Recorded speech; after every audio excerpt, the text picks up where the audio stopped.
किंतु परंतु लेकिन यदि अगर मगर काश नहीं करते, कुछ कर गुजरने वाले बहानों की तलाश नहीं करते। जीवन में जो इन एक्सक्यूजेस के पीछे रह जाते हैं वो कभी भी कुछ हासिल नहीं कर सकते हैं, क्योंकि हो सकता है आपके पास बहाने तो लाखों हो कोई कार्य ना करने के लिए या अपनी असफलता को छिपाने के लिए, लेकिन मन ही मन आप भी जानते हो कि उस असफलता के पीछे कोई और नहीं, सिर्फ और सिर्फ आप जिम्मेदार हो। तो जीवन में अपनी सफलता के लिए प्रयास कीजिए। असफलता के डर से कोई कार्य कुछ लोग तो करते ही नहीं है, और कुछ लोग अपने लक्ष्य के प्रति कटिबद्ध नहीं होते या अपने लक्ष्य के प्रति उनमें वो तन्मयता या एकाग्रता नहीं होती है, और फिर जब वो असफल होते हैं तो वो दूसरों को इसका कारण बताते हैं। तो ये चीज़ गलत है। हमें जीवन में किंतु परंतु लेकिन अगर मगर इन चीज़ों के पीछे नहीं रहना चाहिए। हमारे बस में जितना हो उतनी मेहनत हमें करनी चाहिए। तो चलिए शुरू करते हैं आज का वीडियो। आज के वीडियो में हम पढ़ने जा रहे हैं संप्रदान कारक। उसकी परिभाषा से शुरू करते हैं। संप्रदान कारक की परिभाषा है, वाक्य में कर्ता जिसे देता है अथवा जिसके लिए क्रिया करता है वह संज्ञा या सर्वनाम संप्रदान कारक होता है। एक बात आप अभी तक समझ गए होंगे कि जितने भी कारक है वो या तो संज्ञा है या फिर सर्वनाम। तो यही संज्ञा या सर्वनाम शब्द यहाँ पर संप्रदान कारक होंगे। संप्रदान जो शब्द है वो दो शब्दों से मिलकर के बना हुआ है। पहला शब्द इसमें सम उपसर्ग है और दान शब्द है। सम उपसर्ग के साथ दान शब्द जोड़ करके हमारे संप्रदान जो प्रदान शब्द है, इस तरीके से हमारे पूरा ये शब्द बना हुआ है संप्रदान। सम उपसर्ग के साथ प्रदान शब्द। प्रदान का मतलब होता है देना। इस प्रदान का अर्थ क्या होता है हमारे? देना। अर्थात जिसको कोई चीज दी जाए, जिसको दी जाएगी उस व्यक्ति में संप्रदान कारक होगा। और संप्रदान कारक जो है हमारे, उसके विभक्ति चिन्ह या इसकी पहचान के लिए जो परसर्ग है वो कौन से हैं? तो संप्रदान कारक के लिए विभक्ति चिन्ह आपको के लिए कहीं कहीं पे आपको को भी मिलता है, जहां पर हमको बहुत ज्यादा कंफ्यूज होता है क्योंकि को हमारे कर्म कारक का भी है। उसके बाद आपको कहीं पर के वास्ते, के हेतु, के निमित्त,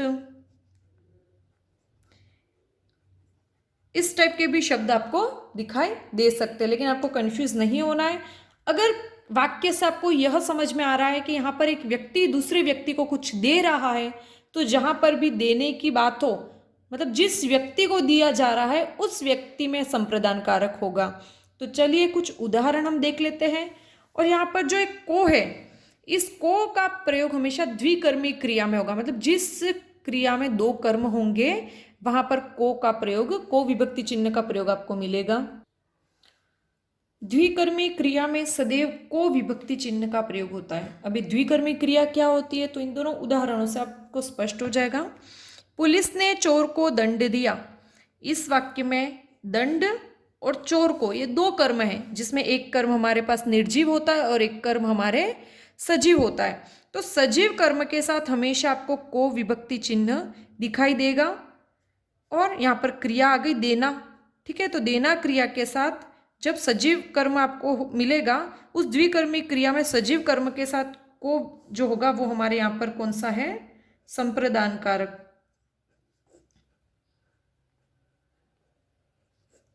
अगला वाक्य देखते हैं।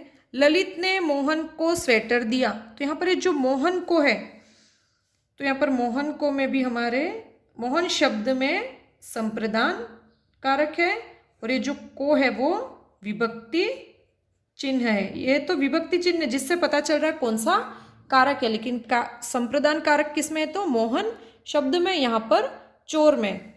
कुछ और उदाहरण देखते हैं। अन्य वाक्य देखते हैं। राजा ने गरीबों को कंबल दिए।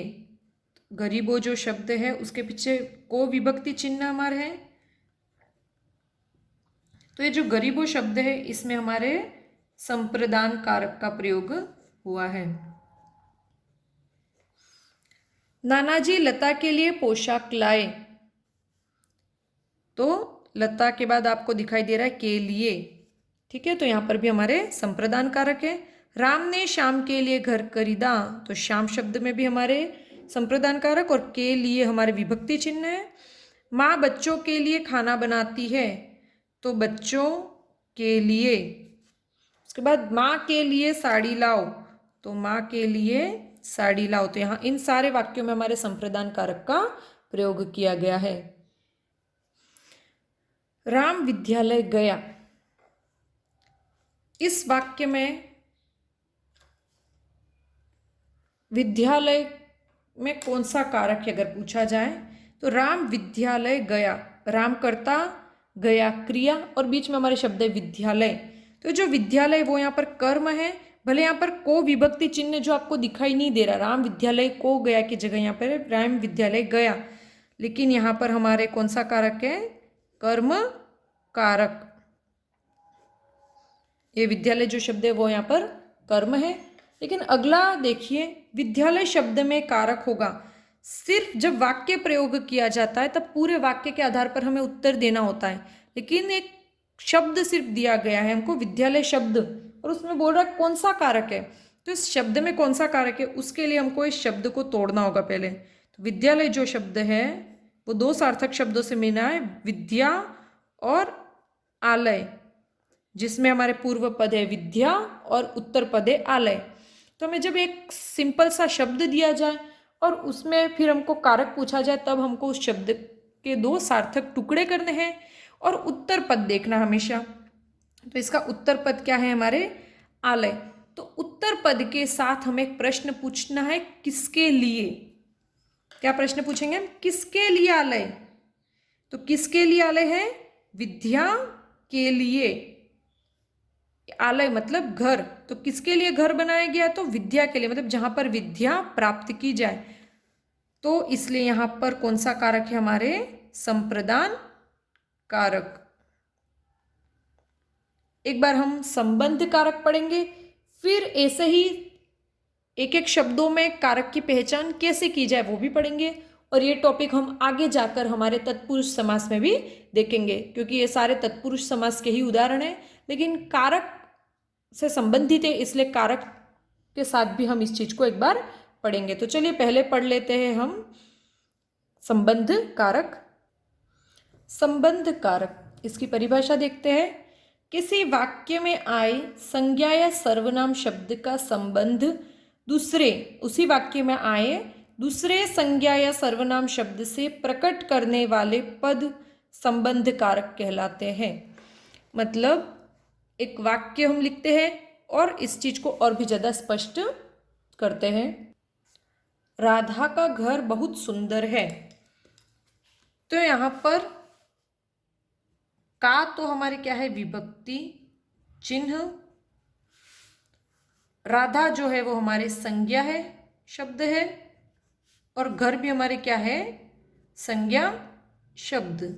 तो परिभाषा से रिलेट करके हम देखते हैं, वाक्य में संज्ञा सर्वनाम शब्द का संबंध उसी वाक्य में आए दूसरे संज्ञा सर्वनाम शब्द से प्रकट करने वाले शब्द संबंध कारक कहलाते। तो राधा का घर, तो ये जो का है विभक्ति चिन्ह, वो इन दोनों को जोड़ने का कार्य कर रहा है। तो ये जो राधा है यहां पर, इसमें हमारे कौन सा कारक है, संबंध कारक। यहां पर हमारे हैं संबंध कारक कि वाक्य में आए संज्ञा सर्वनाम शब्द वाक्य में आए दूसरे संज्ञा सर्वनाम शब्द से जब संबंध प्रकट करें तब वो संबंध कारक कहलाते हैं। तो ये जो घर है वो किसका है, राधा का है। तो ये जो राधा का जो है पद है, ये हमारे संबंध कारक का उदाहरण है। दादाजी का चश्मा टूट गया, दादाजी का, तो ये दादाजी का जो है चश्मा किसका है, दादाजी का है। तो यहाँ चश्मे का सीधा संबंध दादाजी के साथ है। दादाजी का जो इस पद है यहाँ पर संबंध कारक है, और यहाँ पर शंकर की बहन अमेरिका में रहती है। तो शंकर जो पद है हमारे यहाँ पर संबंध कारक है। संबंध कारक की पहचान जो है वो करने के लिए इसके विभक्ति चिन्ह है का, के, की, उसके बाद रा, रे, री और ना, ने, नी। तो जैसे संज्ञा शब्द के साथ का जुड़ेगा पीछे, जैसे राधा का, राम का, दादा का, या के जैसे कि उनके। लेकिन हम जब सर्वनाम की बात करते हैं तब क्या हो जाएगा? उसका, उसके, उसकी, अपन। फिर ना की बात करें तो अपना। रा की अगर अपन बात करें तो जैसे तुम्हारी, तुम्हारा, तुम्हारे। तो सर्वनाम शब्दों के साथ ही काके की, रारे री या नाने नी जुड़ जाते हैं, जबकि संज्ञा शब्दों के बाद में ये अलग से जुड़े हुए हमको दिखाई देते हैं। तो कुछ हम सर्वनाम से संबंधित भी उदाहरण देख लेते हैं। अभी तक तो जैसे दादा, शंकर, राधा ये सब संज्ञा शब्द थे। तो चलिए शुरू करते कुछ सर्वनाम शब्दों के उदाहरण। उसकी माता कुशल गृहिणी है।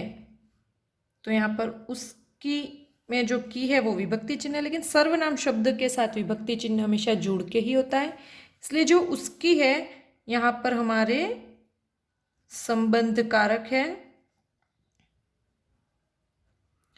किसकी माता? तो उसकी माता, तो माता का सीधा संबंध किससे है? उस व्यक्ति से है। चाहे हम कहें लता की माता, तो यहाँ पर लता, उसकी जगह लता शब्द आ जाता। मेरा भाई मुझसे बड़ा है। मेरा भाई मुझसे बड़ा है। तो जो मेरा है, रा रे री जो है वो हमारे संबंध के है। तो भाई किसका है? मेरा है। तो यहां पर तो हमारे हो गया संबंध कारक। जबकि मुझसे बड़ा है मतलब हमने तुलना कर दी, और जब दो लोगों में तुलना की जाती है तब हमारे कौन सा कारक होता है? अपादान कारक। तो मुझसे में तो हो गया हमारे अपादान कारक, जबकि मेरा भाई जो है इसमें हमारे हो गया संबंध कारक। आगे देखते हैं। उनकी गाड़ी चोरी हो गई। तो उनकी, तो यहां पर भी हमारा संबंध कारक। अपना पर्स दिखाओ। अपना, मेरे पिता प्रधानाचार्य है। तो मेरे पिता किसके? मेरे प्रधानाचार्य। तो यहाँ पर ये जो मेरे, अपना, उनकी, मेरा, उसकी, ये सारे सर्वनाम शब्द हैं, और उसी के साथ ये काके की, रारे री, नाने नी जुड़ के होते हैं, इसलिए हमको यहाँ पर कभी कभी कंफ्यूजन भी होता है। तो इन सारे वाक्यों में उसकी माता, मेरा भाई, मेरे पिता, तो इन सब में हमको एक चीज कॉमन दिखाई दे रही है, रिश्ता। मतलब जहां पर रिश्ता या संबंध दिखाई दे वहां पर हमेशा आपके संबंध कारक होता है। कुछ और चीजें हैं जो हमारे संबंध कारक से संबंधित हमको ध्यान में रहनी चाहिए, वो क्या है? वाक्य, मेरी उम्र 25 वर्ष है। मेरी उम्र, किसकी उम्र? मेरी। तो यहां पर होगा हमारे संबंध कारक, क्योंकि यहां पर जो उम्र शब्द है और मेरी है, मेरी जो है वो संज्ञा शब्द, सर्वनाम शब्द है, वो उस वाक्य में दूसरे संज्ञा सर्वनाम शब्द जैसे उम्र है जो है उससे संबंध प्रकट कर रहा है, इसलिए यहाँ पर संबंध कारक है। अगला वाक्य देखिए, यह युवक 30 वर्ष का है। तो 30 वर्ष का, आप बोलोगे का तो इसमें लगा हुआ है, लेकिन फिर भी यह वाक्य संबंध कारक का नहीं है। अगर इसी वाक्य को हम यूं कहें, इस युवक की उम्र 30 वर्ष है, तब यह संबंध कारक है। क्योंकि किसकी है? युवक की है ना। तो यहां पर जो 30 वर्ष का जो है, दो संज्ञाएं सर्वनाम शब्दों के बीच में संबंध प्रकट होता है ना, तो यहां पर किसके? सिर्फ वर्ष का संबंध किससे प्रकट हो रहा है? युवक से। लेकिन यहां पर युवक शब्द और जो 30 वर्ष है, इन दोनों शब्दों का यह जो संबंध प्रकट यहाँ पर स्पष्टतया नहीं हो रहा है, इसलिए यह वाक्य अशुद्धि है, यहाँ पर संबंध कारक नहीं है। जबकि इसी वाक्य को हम कहें, इस युवक की, तो यहाँ पर युवक के साथ ही हमने जोड़ा की, और इस युवक की उम्र, किसकी उम्र? तो इस युवक की। तो यहाँ पर ये जो की शब्द है वो यहाँ पर विभक्ति चिन्ह है जो युवक और उम्र दो संज्ञा शब्दों को आपस में जोड़ रही है, संबंध प्रकट कर रही है, इसलिए इस वाक्य में हमारे संबंध कारक का प्रयोग है। तो वाक्य अशुद्धि के अंतर्गत ऐसे ही हमको देखने होंगे कि वाक्यों का जो निर्माण है वो गलत तरीके से किया जाता है और वहां पर हमको वाक्य अशुद्धि ढूंढनी पड़ती है। अगला प्रश्न, तुम्हारी बहन कहाँ है? इस वाक्य में तुम्हारी ये जो सर्वनाम शब्द है जिसमें बहन किसकी है?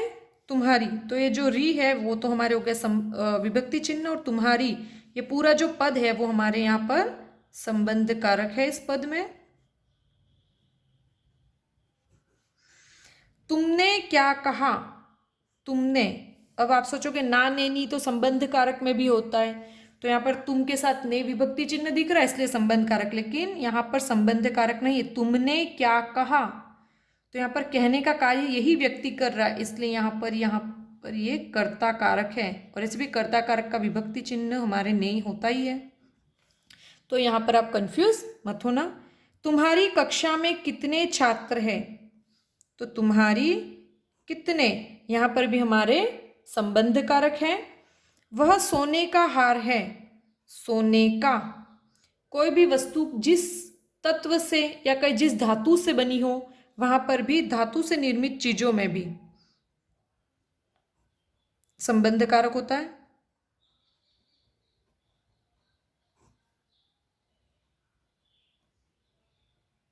धातु से निर्मित वस्तुओं में, तो किसका हार है, किस चीज से बना हुआ हार है? सोने का हार। तो जो का है वो संबंध प्रकट कर रहा है। लकड़ी की संदूक के नीचे देखो। लकड़ी, ये जो लकड़ी की विभक्ति चिन्ह हो गया, यहाँ पर जो लकड़ी है यहाँ पर हमारे संबंध कारक का प्रयोग है। आगे देखते हैं, मिट्टी के घड़ों का पानी ठंडा रहता है। तो मिट्टी के, यहाँ पर भी हमारे संबंध कारक। कुछ और वाक्य ऐसे, कुछ ऐसे शब्द होते हैं जिनमें हमें सीधे पूछ लेता है कि भाई कौन सा कारक है, तो ऐसे कौन से शब्द हैं और उनकी पहचान कैसे की जाए। तो चलिए देखते हैं हम। राजमाता, कभी कभी परीक्षाओं में सीधा एक शब्द दिया जाता है और उस शब्द में हमको पूछा जाता है कि भाई कौन सा कारक है। तो राजमाता, तो इसमें दो शब्द है, राज और माता। या फिर हम कहें कि इसका अगर समास विग्रह करें तो हम कहते हैं राजा की माता। तो हमको जब शब्द आए तो कैसे पहचान की जाए, तो तब हमको उत्तर पद क्या हो गया हमारे? माता। जो अंतिम में होता है वही उत्तर पद। जो उत्तर पद है उसका संबंध किससे है ये देखना है। तो ये माता किसकी है? राजा की है। तो राजा से सीधा संबंध, यहाँ पर दोनों शब्दों का अगर सीधा संबंध हो तब वहां पर संबंध कारक होता है। जैसे कि और उदाहरण कुछ देखते हम। जलधारा, तो धारा किसकी है? जल की है। अगर जल ही नहीं होता तो धारा कैसी? तो यहाँ पर जलधारा जो शब्द है इसमें भी हमारे कौन सा कारक है? संबंध कारक। कुछ और देख लेते हैं हम। सत्याग्रह, और देखते हम भूदान। इन दोनों शब्दों को देखते हैं। इसमें अलग करते हैं हम। सत्य और दूसरा उत्तर पद है हमारे आग्रह। यहां पर है हमारे भू और उत्तर पद है हमारे दान। सत्य और आग्रह, तो ये जो आग्रह है वो किसके लिए, यहां पर हम प्रश्न पूछते हैं किसके लिए आग्रह? सत्य के लिए। हम यहाँ पर, आप बोलोगे भाई यहाँ पर सत्य का आग्रह भी तो हम लिख सकते हैं, लेकिन क्या ये आग्रह शब्द जो है उसका सीधा संबंध, उत्तर पद का अगर सीधा संबंध हमारे पूर्व पद या प्रथम पद से हो तब तो वहां पर हमारे संबंध कारक, और अगर उत्तर पद के साथ हमें प्रश्न पूछना पड़े किसके लिए, और सीधा सीधा उत्तर मिल जाए किसके लिए आग्रह? सत्य के लिए आग्रह, तो ऐसे में हमारे होता है कौन सा कारक, यहाँ पर जहाँ पर प्रश्न पूछा गया किसके लिए और उत्तर आ गया, तो किसके लिए आग्रह, सत्य के लिए आग्रह, तो यहाँ पर तो हमारे है संप्रदान कारक। जबकि दान, किसका दान, एक प्रश्न, और यहां पर दूसरा प्रश्न पूछूं मैं, किसके लिए दान। ठीक है, तो अब इन दोनों प्रश्नों पर विचार करते हैं। किसका दान, भू का दान मतलब भूमि का दान, भूमि का मतलब जमीन का दान, उसने भूदान किया मतलब उसने जमीन का दान कर दिया। लेकिन मैं बोलूं किसके लिए दान, तो क्या भूमि के लिए दान है, नहीं, यहाँ पर किसी व्यक्ति के लिए वो दान दिया जा रहा है, ना कि भूमि के।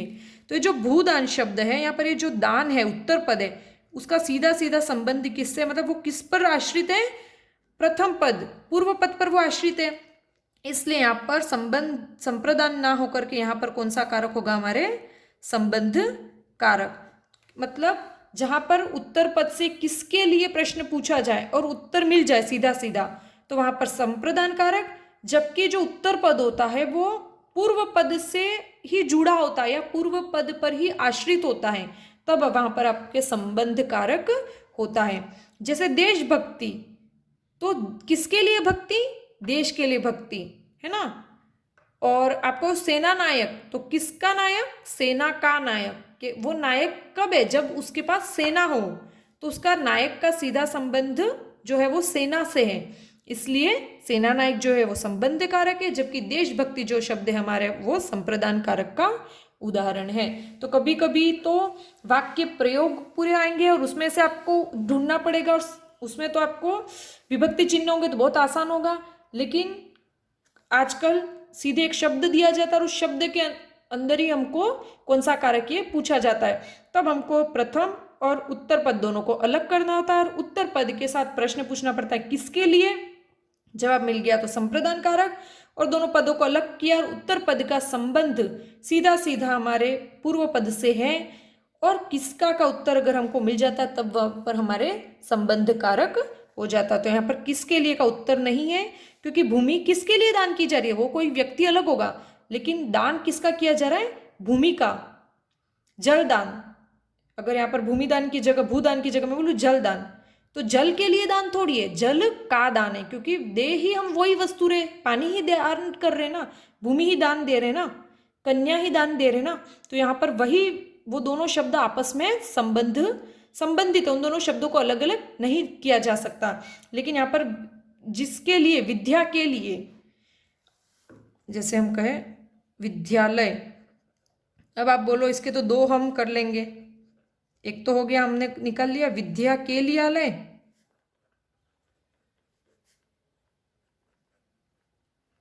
और एक किया हमने विद्या का आलय। आप बोलो भाई हमको तो ऐसे समझ में आ रहा है, हम तो बोले कि विद्या का आलय, तो यहाँ पर इन दोनों जो विद्या शब्द उनका अर्थ बदल जाएगा। यहाँ पर ये जो विद्या है वो हमारे ज्ञान का सूचक हो जाएगा, है ना, कि जहाँ पर ज्ञान मिलता हो, ऐसा घर जहाँ पर हमें ज्ञान प्रदान किया जाए, शिक्षा, तो यहाँ पर ज्ञान और शिक्षा के लिए इसका। लेकिन विद्या का आलय, तो यहाँ पर ये जो विद्या वो कोई लड़की है जिसके घर की हम बात कर रहे हैं, और ये आलय उसका घर हो गया, कि मतलब लड़की का, कोई विद्या नाम की लड़की, उसके घर की अगर बात करें तब विद्यालय का आप ये इस तरीके से अगर विग्रह करते हैं तो वो सही है। लेकिन अगर विद्यालय मतलब स्कूल के परिप्रेक्ष्य में लेंगे तब विद्या के लिए आलय मतलब ऐसा आलय जहाँ पर विद्या प्रदान की जाए, जहाँ ज्ञान या शिक्षा दी जाए, तो ये सही है। और यहाँ पर हमारे कौन सा कारक होगा, संप्रदान कारक। तो इस प्रकार से आपको संप्रदान और संबंध कारक में जो अंतर है वो करना आना चाहिए। बहुत ही आसान तरीके से मेरे हिसाब से आपको समझ में आ गया होगा कि संप्रदान कारक कहाँ होगा और संबंध कारक कहाँ होगा। ये वीडियो यहाँ पर समाप्त करते हैं। अगर आपको वीडियो अच्छा लगा तो प्लीज़ लाइक कीजिए। अगर सब्सक्राइब चैनल नहीं किया अभी तक तो आप इसको चैनल को सब्सक्राइब कीजिए। धन्यवाद।